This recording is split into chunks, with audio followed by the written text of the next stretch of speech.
JNU यानी जवाहरलाल नेहरू विश्वविद्यालय और बीडी सावरकर यानी वीर दामोदर सावरकर, यह दो नाम ऐसे हैं जो हमेशा अलग अलग वजह से विवाद के केंद्र में रहते हैं। जेएनयू और सावरकर दोनों विचार के दो ध्रुव पर खड़े नजर आते हैं। एक वामपंथ को प्रश्रय देने वाला संस्थान है तो दूसरा दक्षिणपंथ का शिखर पुरुष माना जाता है।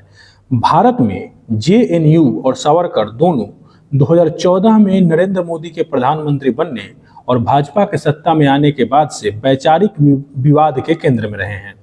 सावरकर को बीजेपी और दक्षिणपंथ अपना पोस्टर बॉय मानता है तो जेएनयू को वामपंथी विचारधारा को प्रश्रय देने के कारण और लगातार सरकार पर सवाल उठाने के कारण देश विरोधी संस्थान तक कह दिया जाता है। वीर सावरकर का संबंध इतिहास से उपजे विवाद से है और जेएनयू का संबंध वर्तमान या बीते साल में कुछ हुए विवादों से है।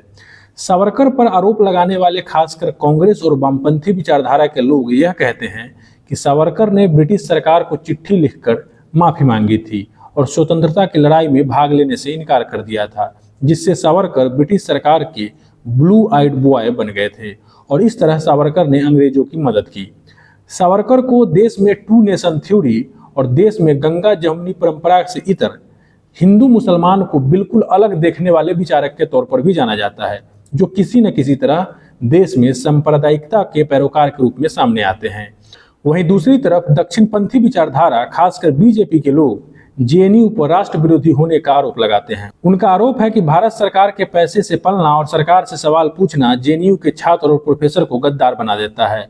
उनको कौन समझाए कि जेएनयू एक केंद्रीय विश्वविद्यालय है तो उसके संचालन के लिए केंद्र सरकार ही धन उपलब्ध कराएगी। खैर, ये अलग मसला है। संस्थान के तौर पर जेएनयू और व्यक्ति के तौर पर सावरकर दो ध्रुव हैं। उनके समर्थक भी बिल्कुल एक दूसरे से राजनीतिक विरोधी के तौर पर सामने आते हैं, जिनमें कोई साम्य नहीं है। लेकिन 28 मई को जेएनयू और सावरकर एक साथ आ गए तो विवाद तो होना ही था। मामला दरअसल यह है कि जेएनयू एसयू के कार्यालय में एबीवीपी से जुड़े एक छात्र नेता ने वीर सावरकर की तस्वीर लगा दी। इस पर छात्र संघ के अन्य लोगों ने सख्त ऐतराज जताया।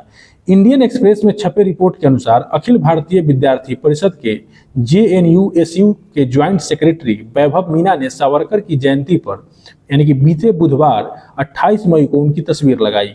वैभव मीना ने कहा, वीर सावरकर न सिर्फ एक साहसी स्वतंत्रता सेनानी थे बल्कि एक दूरदर्शी विचारक भी थे। उन्होंने आधुनिक भारत को आकार देने में अहम भूमिका निभाई थी।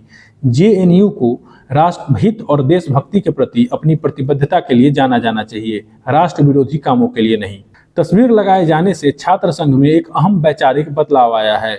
छात्र संघ में एबीवीपी के प्रतिनिधि के चुनाव के बाद ही यह संभव हो पाया है। हम इस परंपरा को जारी रखेंगे। वामपंथी छात्र संगठनों के वर्चस्व वाले जेएनयू में इस बार अखिल भारतीय विद्यार्थी परिषद के उम्मीदवार ने संयुक्त सचिव के पद पर जीत हासिल की थी। इस जीत को अखिल भारतीय विद्यार्थी परिषद के लोग जेएनयू में दक्षिण पंथ के विचार को मान्यता मिलने के तौर पर देख रहे हैं और इसे छात्र संघ के लिए वैचारिक बदलाव कह रहे हैं। शायद इसी का नतीजा है कि जेएनयू में दक्षिण पंथ के शिखर पुरुष कहे जाने वाले सावरकर की तस्वीर लगाई गई है। जेएनयू के एक्स हैंडल से भी तस्वीर लगाने के फोटो और वीडियो शेयर किए गए। अखिल भारतीय विद्यार्थी परिषद के नेता का यह कदम लेफ्ट नेतृत्व वाले जेएनयू छात्र संघ यानी Jawaharlal Nehru university student union को नागवार गुजरी है। उन्होंने सख्त लहजे में इस हरकत की आलोचना की। वामपंथी छात्र नेताओं ने अखिल भारतीय विद्यार्थी परिषद के वैभव मीना पर लोकतांत्रिक प्रक्रियाओं के खिलाफ जाने का आरोप लगाया है। इंडियन एक्सप्रेस की रिपोर्ट के मुताबिक बिहार से जुड़े जेएनयू छात्र संघ के अध्यक्ष नीतीश कुमार और महासचिव मुंतेहा ने संयुक्त बयान में कहा, हमारे संज्ञान में आया है कि परिषद की बैठक में बिना चर्चा किए जेएनयू एसयू ऑफिस में तस्वीर लगाई जा रही है। परिषद की बैठक में प्रस्ताव पारित किए बिना जेएनयू एसयू ऑफिस में कोई तस्वीर नहीं लगाई जा सकती। इस प्रक्रिया का पालन किया जाना चाहिए क्योंकि यह लंबे समय से चली आ रही है। आगे देखना होगा कि वाम नेतृत्व वाले जेएनयू छात्र संघ जेएनयू में अखिल भारतीय विद्यार्थी परिषद के इस वैचारिक घुसपैठ को कैसे काउंटर करता है। यह विवाद तो बढ़ना तय है क्योंकि जहां सावरकर पहुंच जाते हैं वहां विवाद ना हो, यह स्थिति थोड़ी असहज करने वाली होती है। सावरकर अपने जीवन काल में ही एक विवादित व्यक्तित्व थे।